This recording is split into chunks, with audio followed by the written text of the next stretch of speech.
Good day mga kawayak. Ako nga po pala si Aldrin at may papakita po ako sa inyong dalawang brand na si ZE Teco na access controller natin and then si Honeywell na si FDAS o alarm system po natin.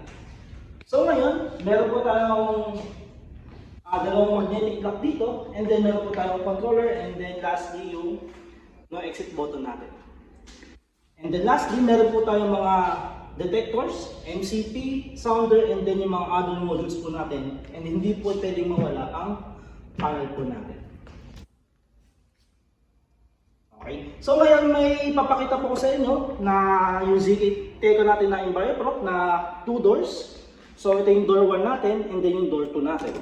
So dapat, ang mangyayari po dito, pag once na nag-push po ako ng brake glass o ng MCP natin, mag-trigger po siya. And then magkakaroon po tayo dito na indicator na fire.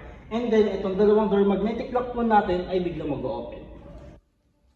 So ngayon, gagawin po natin, mag-testing po tayo at ito po siya.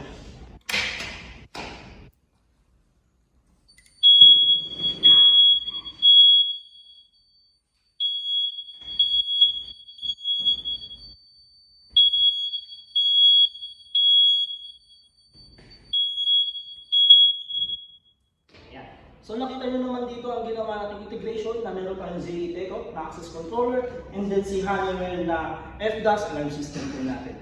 So muli, maraming salamat po sa inyo at sa susunod, meron po tayong karagdagan integration na katulad ng CCTV, PAVA, and then so on and so far pa po. So maraming salamat and good day ulit.